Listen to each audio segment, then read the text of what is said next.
जिस्म फरोशी बोलूंगी, क्योंकि अगर इज्जतें बिक्री होती तो सब खरीद लेते हैं। यहाँ पर आप आयतें पढ़ाते हैं, आयतें पर्दा कर चुकी हैं वज़ीर आज़म साहब ने, इन्होंने तो यहाँ तकरीर कर दी। इस तकरीर के बाद अगर इतनी हिम्मत है, कुछ शर्म नहीं आती? ये तो दुकान चल रही है, अब इनके दिमाग मिली हुई उन लोगों से, इनके दूसरा भरा हुआ दिमाग। मेरा बानो नाम है, एक्टिंग भी बहुत अच्छी करती है। मैं किससे आजादी मांगू? क्या गोश्त खाने के लिए हमने आजादी मांगी थी कि खुला गोश्त यहाँ पर खाने को मिल जाए? और ये है वो है, तो मैंने भी कोई तनकीद नहीं करनी थी, हालांकि गो कि इसमें मेरा कोई हिस्सा नहीं है, तो लेकिन मैंने सिर्फ वजीर खजाना साहब को एक रिक्वेस्ट करनी थी कि 15 और 25 वाले को तो छोड़ें, मुझे एक 50,000 वाले का बजट बनाकर दिखा दें। तो ये कौन सी बात है कि आप आए, आप जिस दुख तकलीफ और कर्ब से गुजरते ही नहीं है, उससे गुजरते ही नहीं है, और आप यहाँ पर आके भाषण देते हैं कि ये हमें मुश्किल फैसले करने पड़ेंगे। मुश्किल फैसले अपने लिए करें ना, अपने लिए क्यों नहीं करते? अवाम को सादगी का दर्स दिया जा रहा है। इनके एक एक लिबास और इनकी अशिया जो इस्तेमाल करते हैं, उनकी कीमतों का आपको अंदाजा है? डेली एक फोटो शूट आता था, 15 लाख रुपए का कोट, 10 लाख का जूता, 15 लाख का स्कार्फ। ये एक पाकिस्तान जो डिफॉल्ट हो रहा है, वेंटिलेटर पर है, उसकी आवाम को ये मजाक, एक तस्वीर ट्विटर पर डेली शेयर होती थी। मुझे सिर्फ एक 50,000 वाले के जीने का हक छीन लिया है उन लोगों से। आप मुझे बताएं कि ये पेट्रोल के लिए यहीं पर ही थे। मेरी एक और आपसे रिक्वेस्ट है कि कोई ऐसा रूल है कि जो हुकूमत है वो यहीं बैठी रहे और अपोजिशन की वो बेंच हो जाए, क्योंकि मेरे ख्याल में इन बेंचेस में, इन चेयर्स में कोई प्रॉब्लम है कि यहाँ पर बैठने वाला बोलता है और वहाँ पर जाकर सुम्मुन बुकमुन उम्यून बन जाते हैं ये लोग, इनकी जुबान नहीं चलती। और यही जब मैं वहाँ पर बैठ के हुकूमत पर तनकीद करती थी तो यहाँ पर सब बैठे डेस्क बजाते थे। आज जब मैं यहाँ पर खड़ी होकर हुकूमत पर तनकीद करती हूँ तो उन सबको प्रॉब्लम होता है। तो जनाब स्पीकर, इन्होंने तो यहाँ तकरीर कर दी।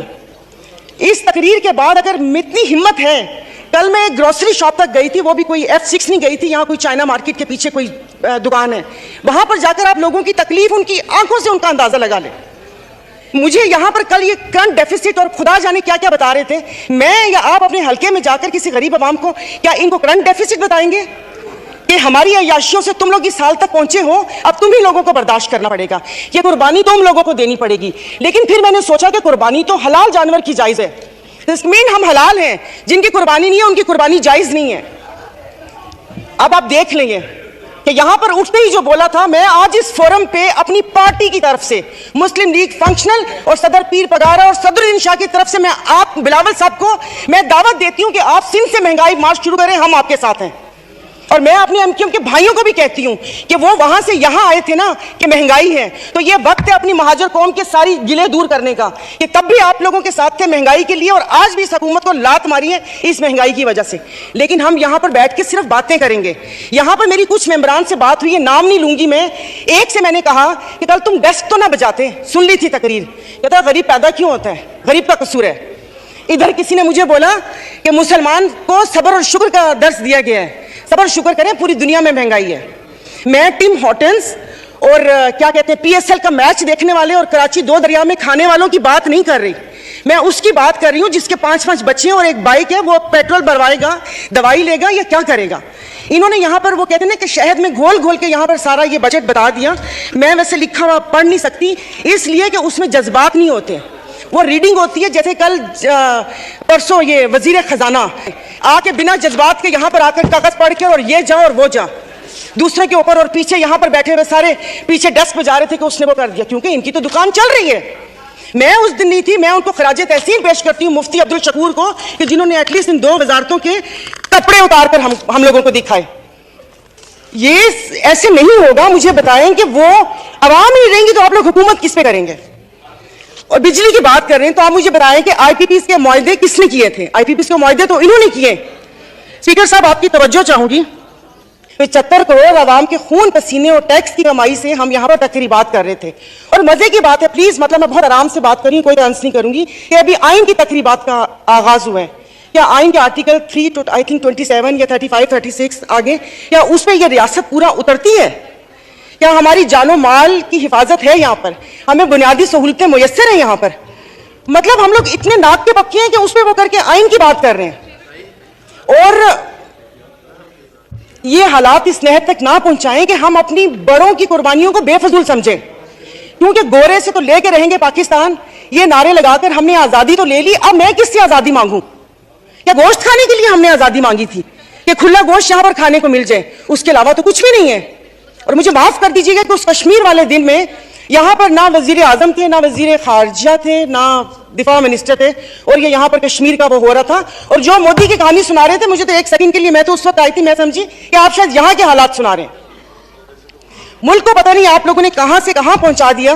جناب اسپیکر، ابھی وزیر اعظم صاحب نے کہا تھا کہ یہ جو تھر کول ہے یہ گیم چینجر ہوگا، اس کے اوپر تو ٹیکس لگا دیا.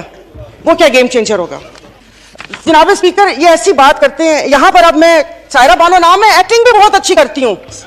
ان سب کی آواز کے ساتھ ان کو ان کا کورم یاد دلاؤں گی جو یہاں یہ ہے جناب سارہ بانو. سارہ بانو کے نام سے کون واقف نہیں ہے؟ جتنی دبنگ بات وہ کرتی رہی اسمبلی میں، ایک وقت آیا کہ اس کی یہ جو دبنگ بات کرنے کی عادت تھی اس کو بھی انہوں نے مٹانے کی کوشش کی. اب جبر کے سامنے ایک کمزور سی عورت، ایک صنف نازک، وہ کہاں تک ٹھہر سکے گی؟ لیکن منظر سے ہٹ جانا پڑا، اس لیے کہ انہیں اپنے بچوں کا خوف تھا. اس وقت انہوں نے بیان کیا کہ رات کو سوتی ہے تو خوف کے مارے بچوں کو سینے سے لگا کے سوتی ہیں.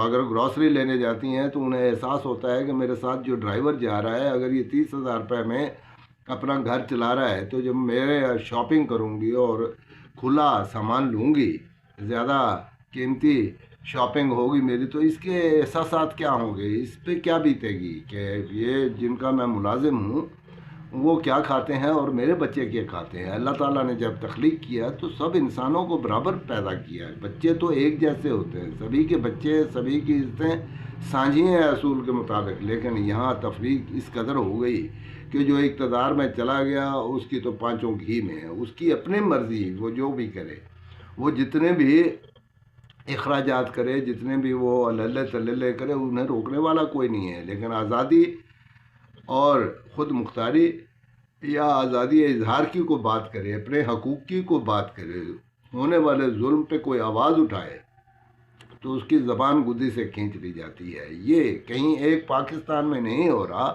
دنیا میں ہر جگہ پہ یہ رائج ہے. لیکن ہمیں یہ دیکھنا ہے کہ ہم جو پاکستان والے ہیں وہ دوسروں کے مقابلے میں کیوں ہمیں امتیاز حاصل ہونا چاہیے. ہم اسلامی جمہوریہ پاکستان میں رہتے ہیں، اسلام کے نام پر، اور مسلمانوں کے لیے علیحدہ ایک وطن کا مطالبہ اس لیے کیا گیا تھا کہ اسلام پر ہو بہو عمل درآمد کرتے ہوئے ایک اسلامی معاشرہ قائم کیا جائے، اسلامی حکومت قائم کی جائے، لوگوں کو ان کے حقوق ملیں اور اسلامی مساوات وہاں پہ ہونی چاہیے. اب اگر دنیا میں ہمارے کہیں ہمسائے میں یہاں سے بھی زیادہ اگر ظلم ہو رہا ہے تو اس کو ہم ایگزامپل نہیں بنا سکتے. ہم نے تو یہ دیکھنا ہے کہ ہمارا یہ ملک کس بنیاد پہ بنایا گیا تھا. جس بنیاد پہ یہ ملک بنایا گیا تھا، اگر اس کے منافی یہاں پہ کام ہو رہے ہیں تو وہ غلط ہو رہے ہیں. جب غلط کو غلط کہا جائے گا، جو اسلامک آرڈر بھی ہے، اللہ کا حکم بھی ہے کہ حق کا آپ نے ساتھ دینا ہے اور ناحق پر آپ نے اس کے خلاف آواز بلند کرنی ہے. دامے درمے سخنے جتنی گنجائش ہے اتنی بات کرنی ہے. اسی گنجائش کے مطابق قومی اسمبلی میں پہنچنے والے وہ آزاد اراکین جو عوام کے ووٹوں سے منتخب ہو کے جاتے ہیں، جیسے سارہ بانو ہے، جب وہاں اسمبلی فلور پہ بات کرتی ہے تو ان کا مائک بند کر دیا جاتا ہے، عوام تک ان کی بات پہنچنے نہیں دی جاتی. بھائی اگر وہ عوام تک اپنی بات پہنچایا بھی دیں گے تو یہاں تو ظلم اور ناانصافی اور بربریت کی یہ داستان ہے کہ امیر سے امیر تر ہوتا جا رہا ہے اور غریب سے غریب تر ہوتا جا رہا ہے. جتنے میں ایک امیر آدمی کا ایک وقت کا کھانے کا اخراجات ہوتے ہیں، ہو سکتا ہے کچھ گھروں میں پورے سال کا بجٹ بھی ایک غریب کا اتنا نہ بنتا ہو.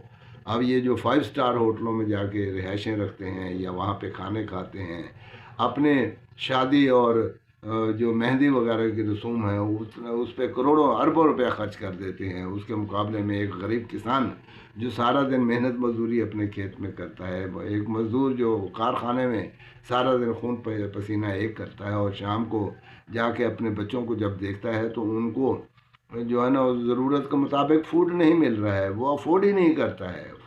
فاقوں پہ آنے والی اس قوم میں ایسے بہت ساری اگزامپل ہیں کہ ان پر توجہ دے کر حکومت کو ذمہ داری دکھانی چاہیے. لیکن یہاں پہ اسلامی معاشرہ قائم کرنا اور اسلامی طرز حکومت کا تو دور دور تک کوئی نشان نظر نہیں آتا ہے. ہم تو مغربی جمہوریت کے ہاتھوں ایک لحاظ سے مقید ہو کے رہ گئے ہیں، لیکن امید کا دامن پھر بھی نہیں چھوڑنا چاہیے.